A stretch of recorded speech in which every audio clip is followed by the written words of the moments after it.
What's going on, Lions fans? Welcome to Before the Roar, your preview podcast over here at prideofdetroit.com, where we take a look at the Lions' upcoming opponent for this week. I'm your host, Meko, joined once again by my amazing co-host, Morgan Cannon. This week, Morgan, the Lions have an opportunity to get a get-right game against the New York Giants. This is a team that I think a lot of Lions fans are going to look at this on paper and be like, this should be an easy dub. But I think as we go throughout the rest of this podcast, we're going to kind of talk about some of the potential challenges that could pop up with the Giants. But I think even still, there's going to be a pretty consistent theme that this is a team that's very much struggling at this point in the season. Yeah, like they're 2-9 for a reason, right? So you don't get there by accident. They've lost some close games. They've looked not competitive in others. Like they had that game where they jumped the Eagles, but then the Eagles came back a couple weeks later, ended up beating them 38-20, and kind of just ran through them. So they, as you probably know, if you're listening to this, they did fire Brian Daboll. What was that, 2 weeks ago? Yep. So that's a bit of a change, and we'll get into what Mike Kafka's doing differently. And they're coming off that loss to Green Bay now, and they've lost 5 straight, Meko. So it's not going well over there for Big Blue. No, and this is a team, like you said, that has struggled, right? I mean, they started the season initially going with Russell Wilson, thinking that veteran quarterback would kind of help spark things for them and at least give Jackson Dart an opportunity to learn, as QB2. Didn't go quite that well. I mean, the Giants went 0-3 for those first couple of weeks. Jackson Dart comes in. They've won at least 2 games with him, but he has since sustained this concussion and has kind of pretty much been in concussion protocol the last week and a bit. But we do have a little bit of good news when it comes down to him, or at least good news for the Giants when it comes down to him and his likelihood of possibly playing this week, because he was at least limited in practice this week, which is at least a good sign that he's trending towards possibly making the start this week. Yeah, and he was fun to watch play. I watched a couple of their games when he was playing. Him and Scattaboo were fun to watch, although both of them need to be a little bit more careful. Scattaboo's injury was just a freak injury. I hope he gets better soon. I was watching that live when that happened. That was just with the angle. Mm-hmm. But the way both them boys run, I did see there was a article written by somebody a couple weeks ago, and apparently Giants brass did have a conversation with Dart, and they're like, "Hey man, we like you running the ball, but you gotta we got to take less hits, because he's not a hulking guy. He's not Cam Newton. He's not Josh Allen." Sure. So, but it is good news for the Giants, because at this point in the game, you don't think they really have any playoff aspirations, but you would like to know what you have or don't have in Jackson Dart. And it could take longer than that, but you want as big of a sample size as possible when looking at him. And they kept Joe Shane, right? The GM, he's still there.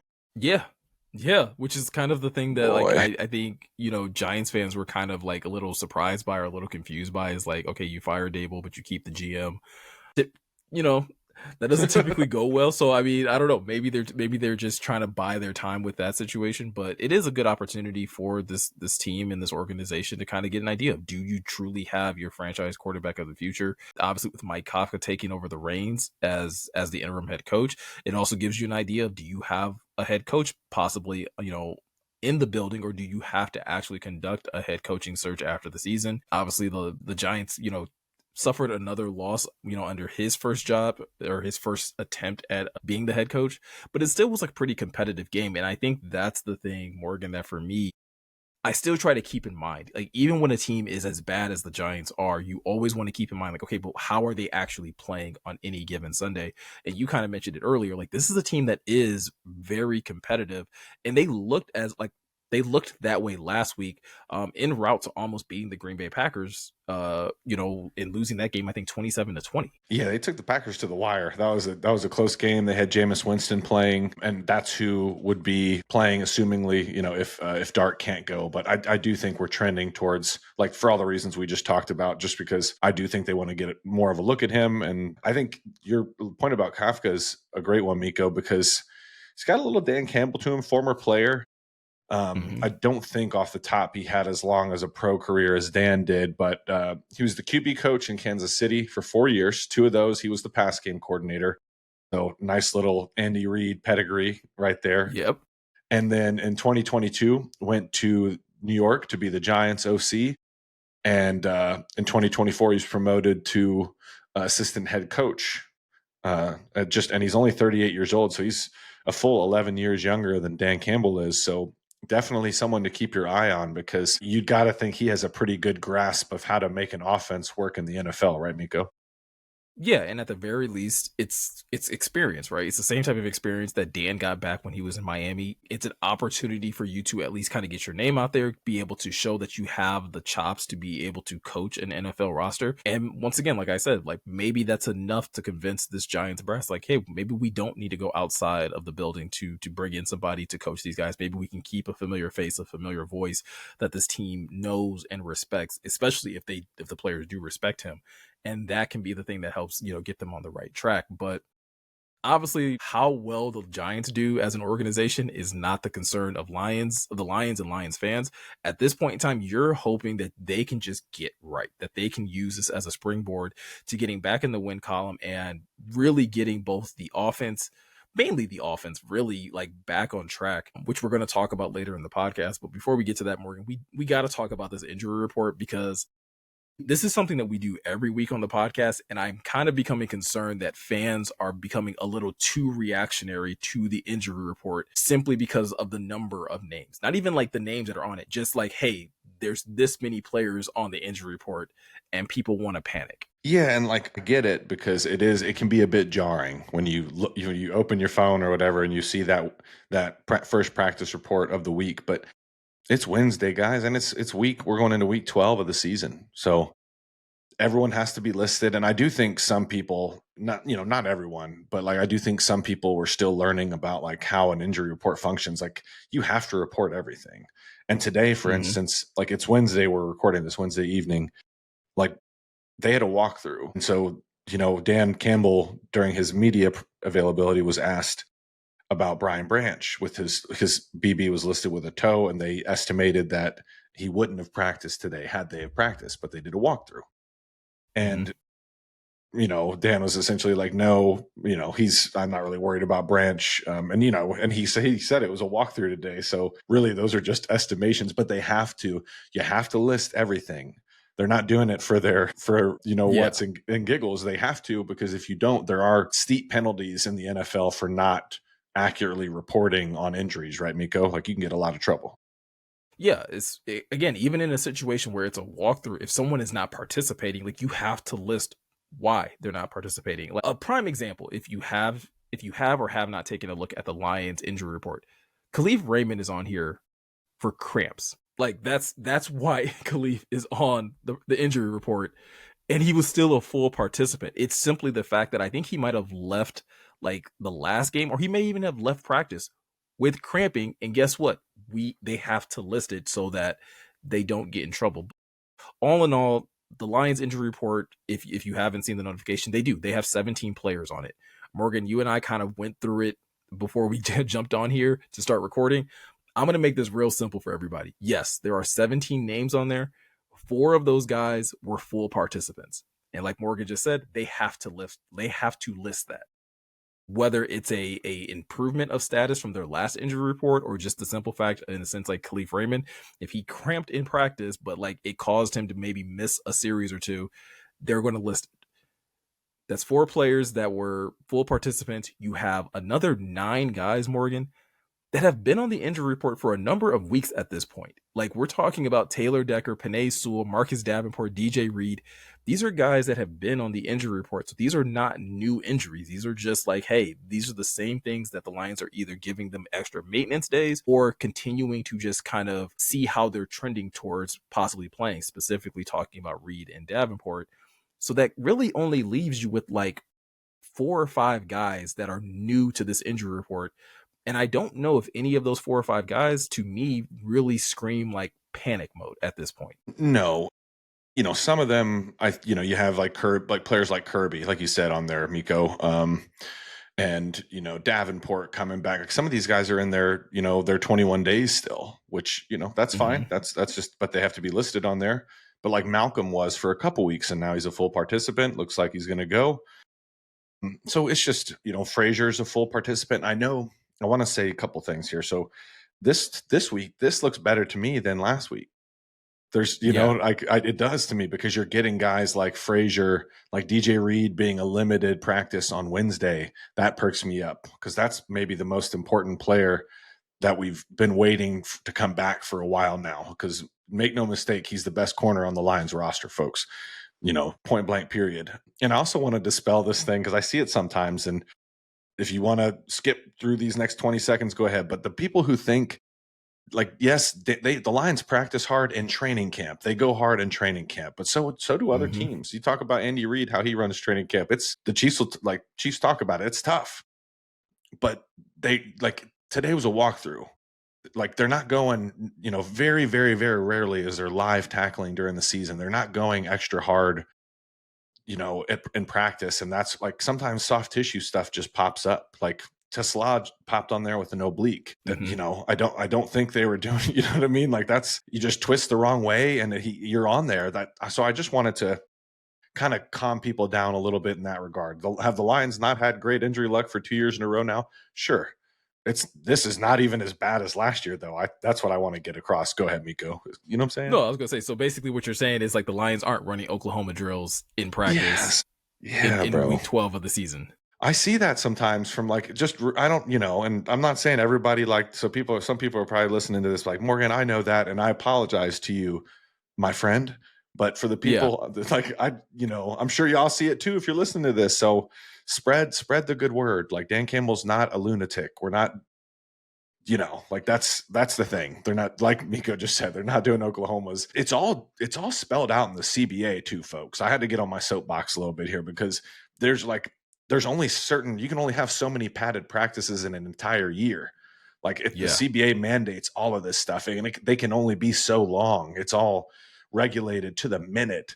Like it's very, very detailed. So I just wanted to dissuade, like kind of dispel some of that stuff because I've been seeing it and hopefully, this team is, like I said, when we're rounded back to what's relevant now in the injury report, this team is progressing towards being a lot healthier, in my opinion. And the sooner, like you said, Miko, guys like Panay had the shoulder and now he had the ankle, right? Like he's probably going to Yeah. be, we should probably be comfortable with Panay and Decker being on the injury report for at least the next month. Maybe they'll come off in 2 or 4 weeks, but they're going to be on there for a little bit, right, Miko?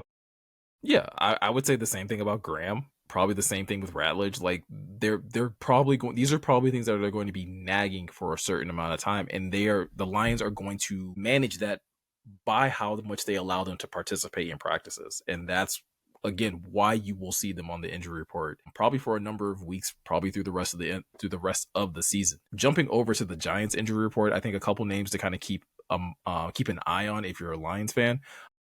First and foremost, we talked about Jackson Dart being a limited participant in practice today. Still in concussion protocol, but did at least practice in a non-contact capacity. You also have a couple of defensive names that I think Lions fans should kind of keep an eye on, specifically Deontay Banks, Paulson Adebo.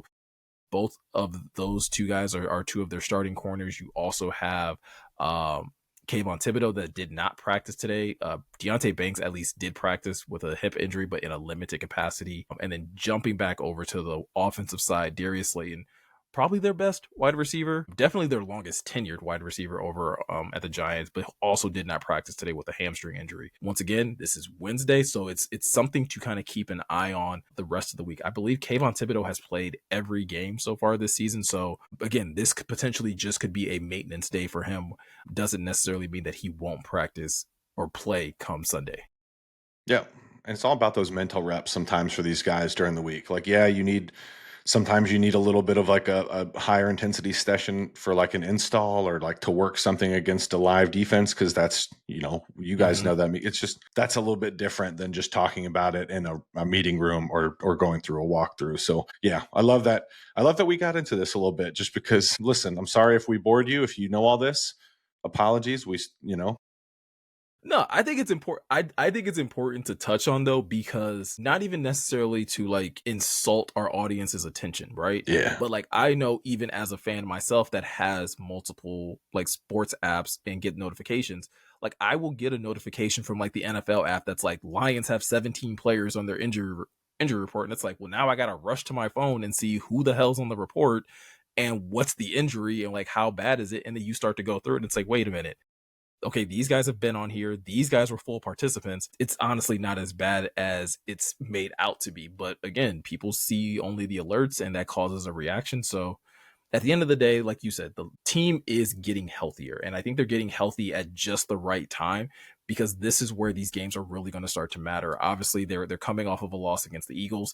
They get a chance against this Giants team that when you look at it on paper, Morgan, we talked about at the top, defensively, I think they have a number of names that if I just threw these names at you, if I said Brian Burns, if I said Dexter Lawrence, if I said Kayvon Thibodeau, if I said Paulson Adebo, like if I said Abdul Carter, if I said these names to you, you'd be like, man, that's a pretty stout defense. It hasn't really played out that way so far this season. And when you look at, their DVL rankings, they're 29th overall defensively, 20th against the pass, 2nd against the run.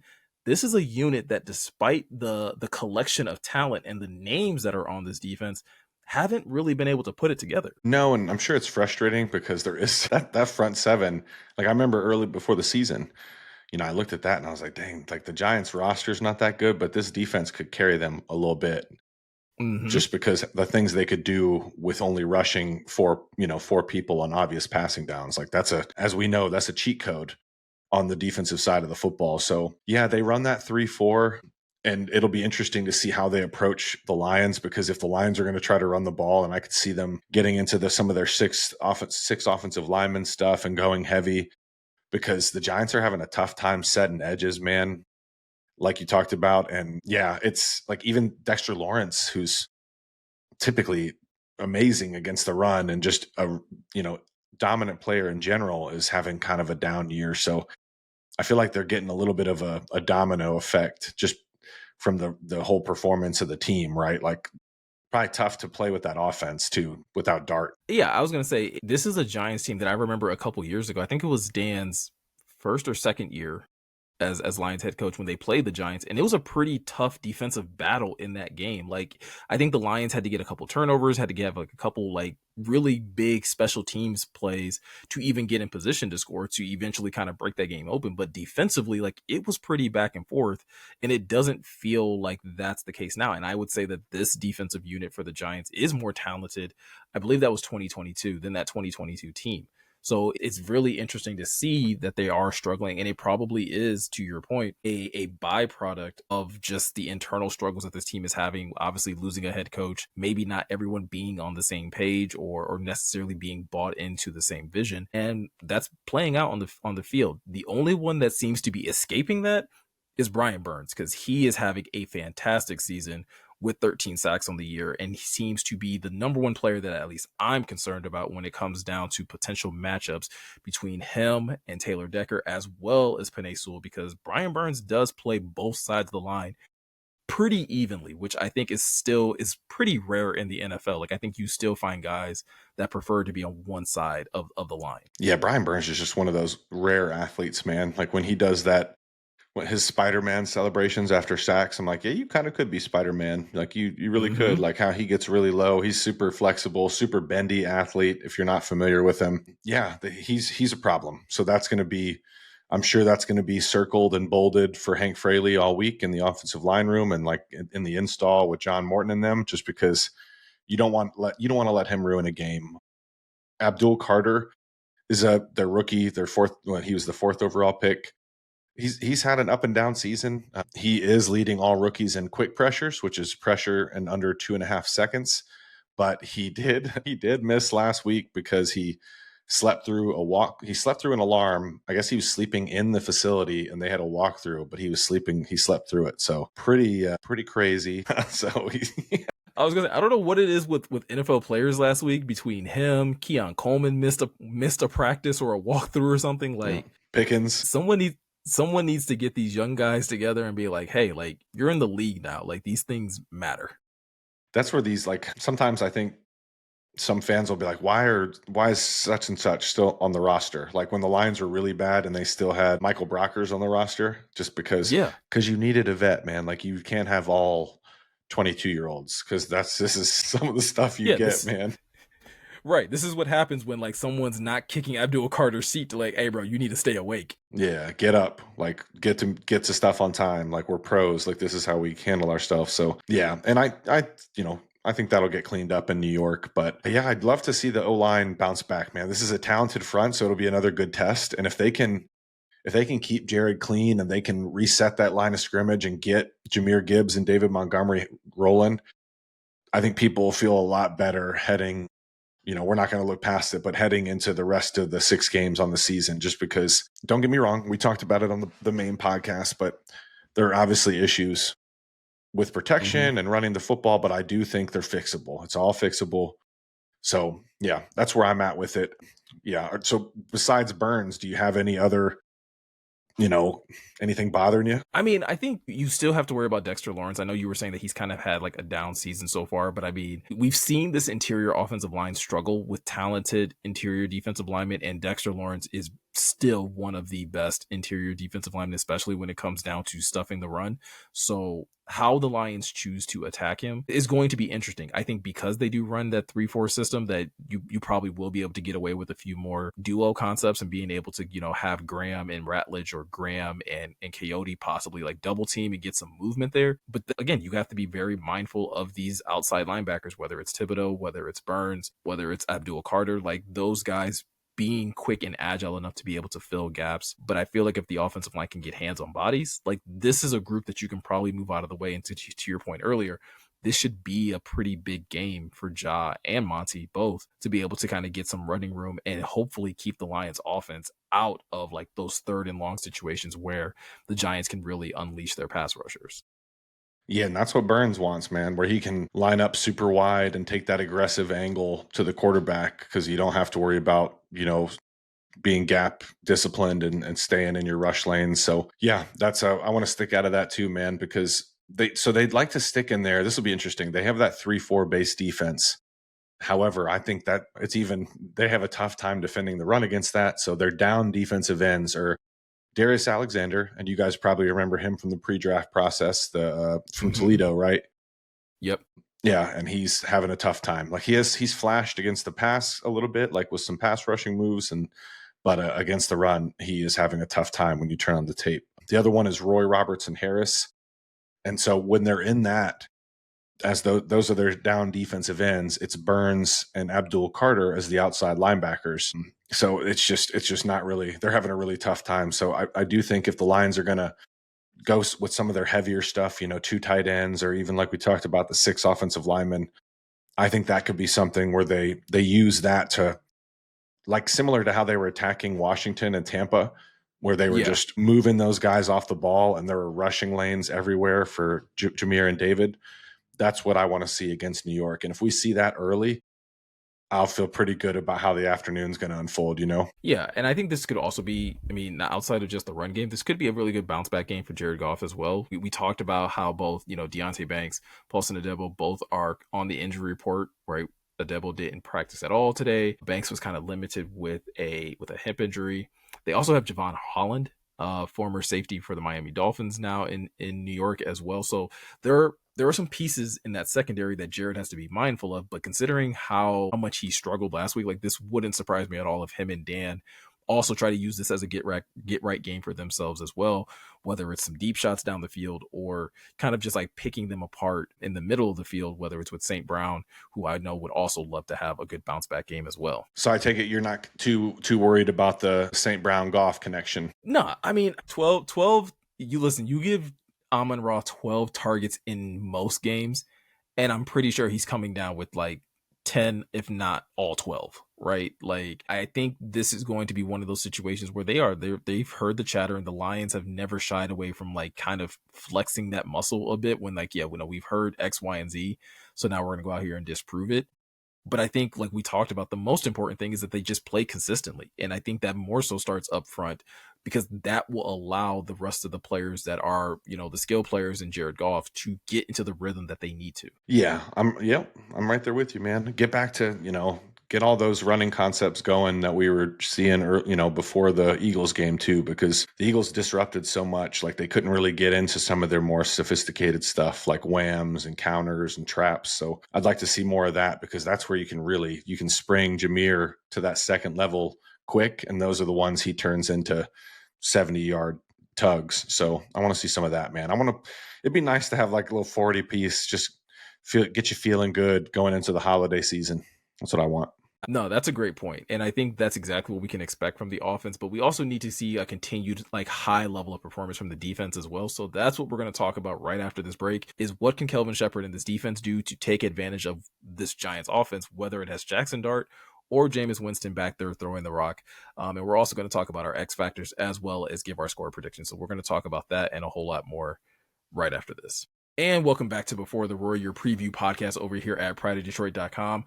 Morgan, in the first segment, we talked a lot about the Lions offense and what they can do to take advantage of the Giants defense that has really been struggling for the most part. That is not the same thing that we can say when it comes down to the Lions defense specifically. They have been feasting and thriving in a way that I honestly didn't expect coming into the season. And I think they have a really good chance to probably have their best performance to date against a Giants team that is struggling.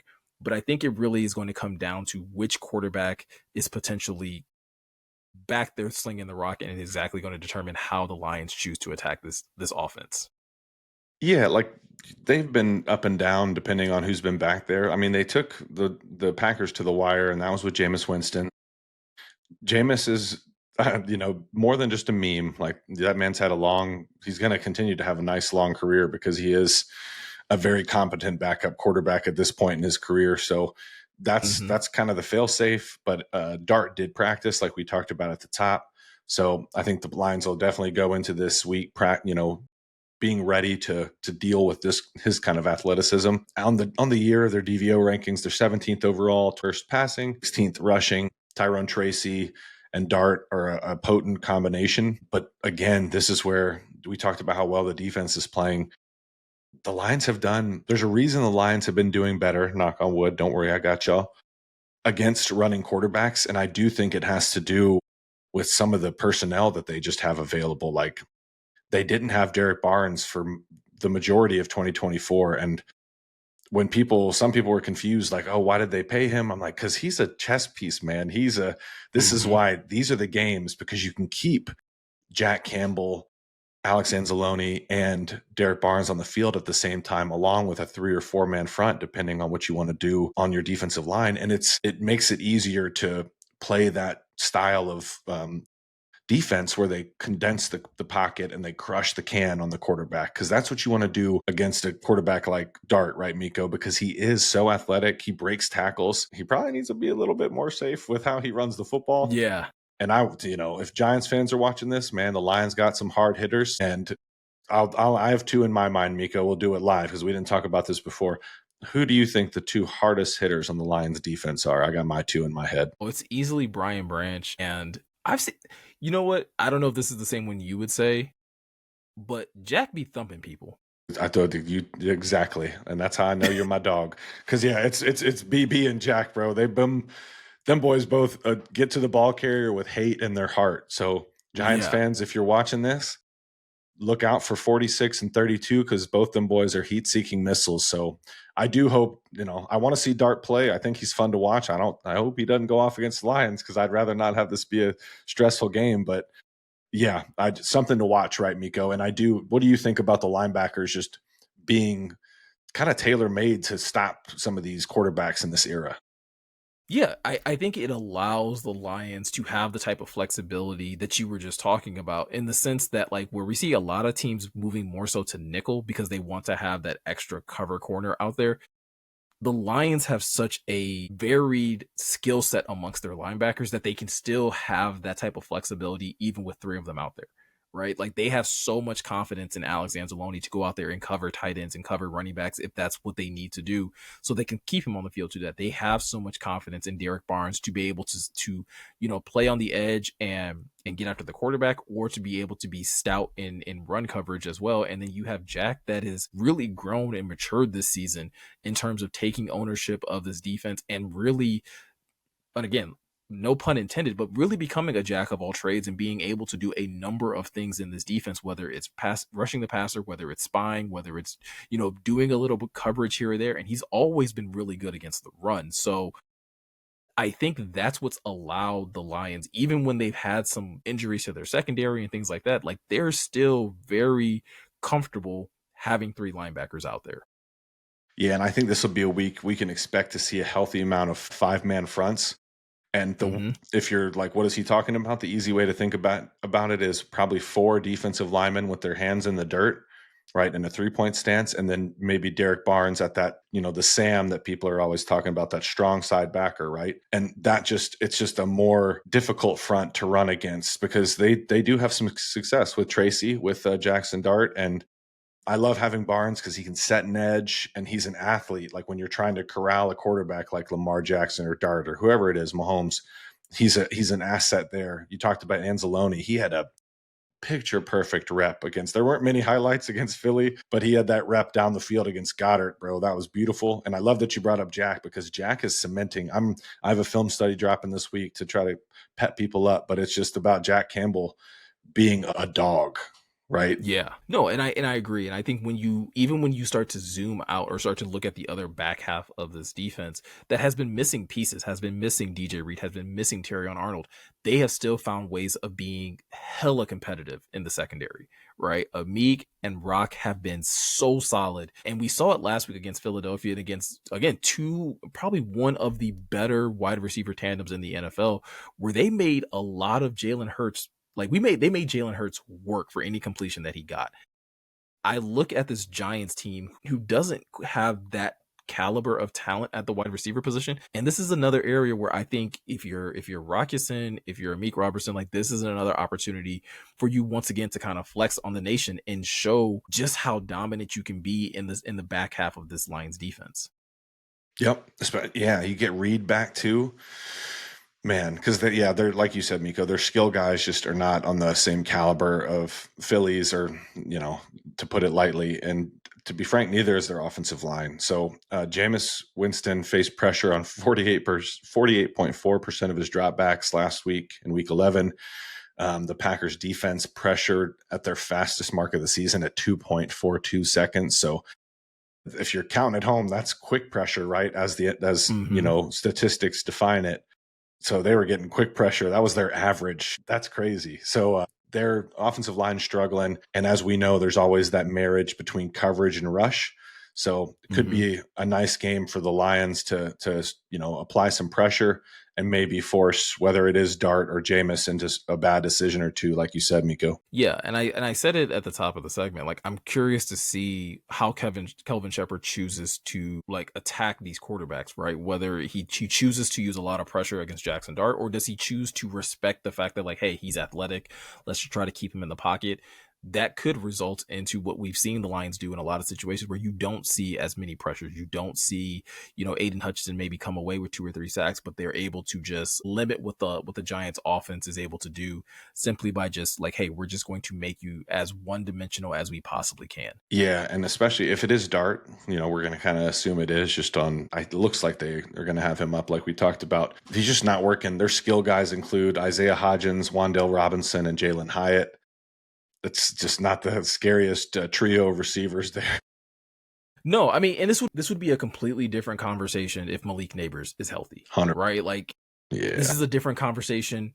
This is a different conversation if Cam Scatterbo is healthy. Like this offense does look differently with those pieces, but they just haven't had the time together. They're dealing with very serious injuries of their own with both of those guys out, and that's caused their offense to definitely lose some bite to it. I do think Theo Johnson, their tight end, has been having a pretty good season. So once again, this is where your linebackers are going to need to be very, very good in coverage. Is where Brian Branch is going to have to be very good and very solid in coverage, because I wouldn't be surprised that if they're not going to target the receivers a ton, that if they don't go to their tight ends in Theo Johnson and Daniel Bellinger as well in the passing game.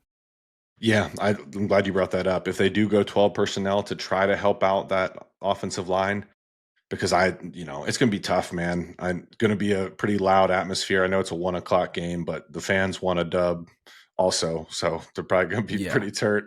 So yeah, it'll be a loud atmosphere. And if the Lions can start putting points on the board early, which I hope they do, it's, then the defense can really start selling out and not really having to respect what is a pretty decent running game, like we talked about. So, and if that happens, that's when I think there could be blood in the water, and New York might feel a little bit of the Lions in a pretty, they might be in a little bit of a bad mood, to be frank, after what happened to Philly.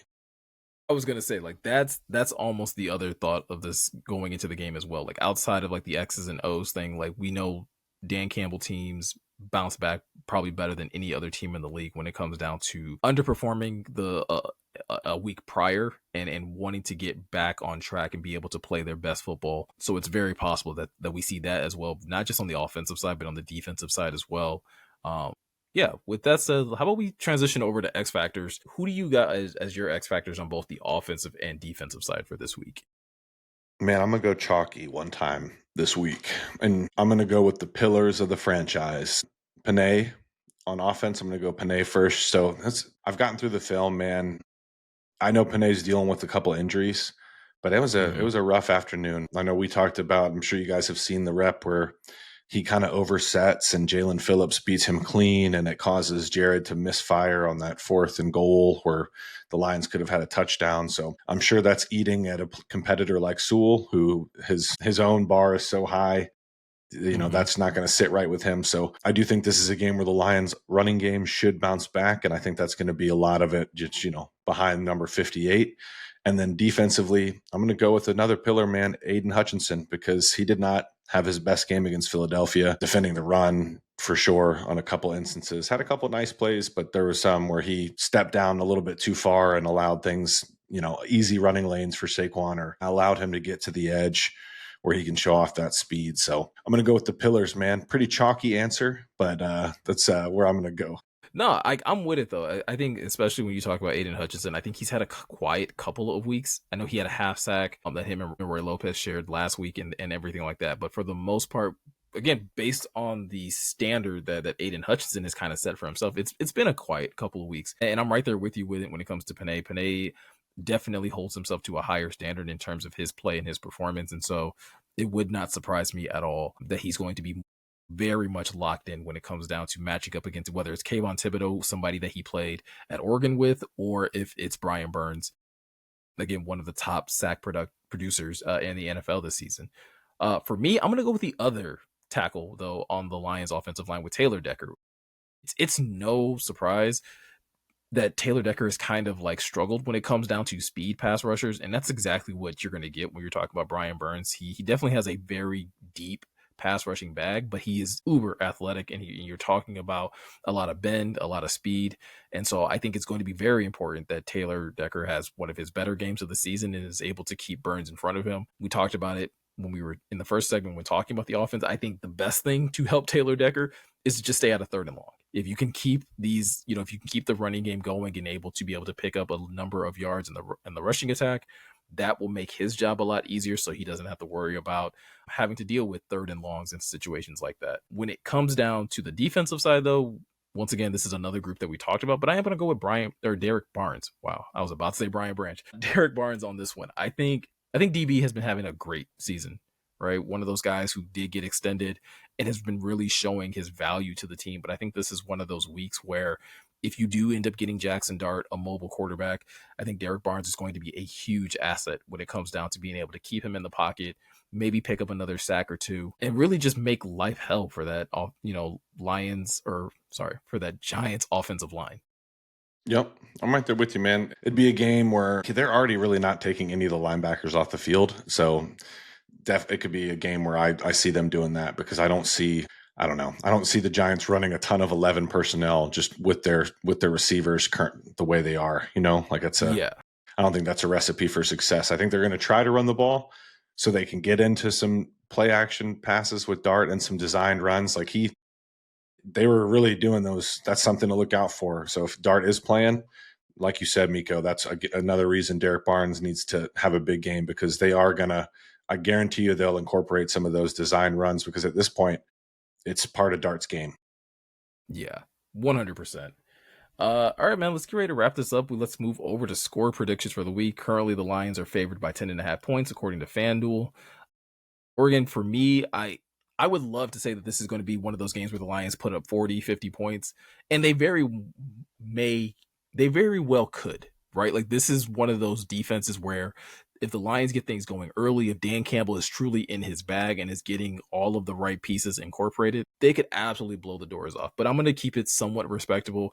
I do have the Lions scoring 31. I have the Giants putting up about 16 points, primarily because I still question like special teams at times, and that has allowed opposing offenses to get into good scoring position. So you never know whether it's Jackson Dart or Jameis Winston being able to get them into the end zone one or two good times, and then maybe a couple field goals here or there. How about you? I like it, man. I'm not going to complain with that. I'd like a nice little relaxing win. I'm going to go similar. I do think the Lions are going to be able to score here. Just the Giants are having a really tough time against the run, and that's just not how you want to be when you're playing the Detroit Lions, especially a ticked off Detroit Lions offense that feels like they have some stuff to prove. So I'm going to go 34-21 Lions. I think Dart will run around a little bit just because he was running on some pretty good defenses, man. Like they were making some things happen when him and Scattaboo were going, and they didn't even have neighbors at that point. So yeah, so I'm gonna go with that. I do think he'll be able to run around a little bit, but for the most part, I think the Lions will keep him in check and get back into the win column. Yeah, I was gonna say like the Giants haven't really struggled when it comes down to scoring necessarily, right? I mean, they've outside of like the first 3 weeks of the season, they've been able to at least put up at least 14 or more points in just about every game. So it's not like one of those games where you should necessarily expect them to just kind of roll over and be an easy win for the Lions in that way. It shouldn't be a surprise to anyone that they're able to get into the end zone maybe once or twice in this game on Sunday. So um, with that said, man, any other big takeaways or anything else that fans should look forward to when it comes to this game? No, excited that they're wearing the black jerseys again. Black jerseys on a 1 o'clock game. I like it. Oh, I'm that's not gonna be gonna. beautiful. It is. It is. It'll be pretty. I hope they wear the blue pants. They don't have to do the I monochrome thing anymore. I was gonna say, I wonder if this is like almost like the equivalent of Black Forces in Detroit, where like if they break out the black jerseys, it's just like like Time they, to thump somebody. yeah, like Yeah, one yeah, of yeah, yeah. those. I like it. So all right, guys. Well, with that said, like always, if you are looking for any more additional Lions content, you can always check out prideofdetroit.com. We have new articles and new updates over there each and every day, multiple times throughout the day, especially if you're someone who wants to stay locked in when it comes to the injury report as the Lions release new updates to the injury report that will be easily accessible over at prideofdetroit.com. And if you're looking for any more additional video content to enjoy, you can always head over to Pride of Detroit YouTube channel over at youtube.com/Pride of Detroit, where you can find all of our latest videos, podcasts, all of that type of content over there as well. So, with all that said, I'm Meko. He's Morgan. Thank you guys for taking the time to watch, and we'll see you guys in the next one.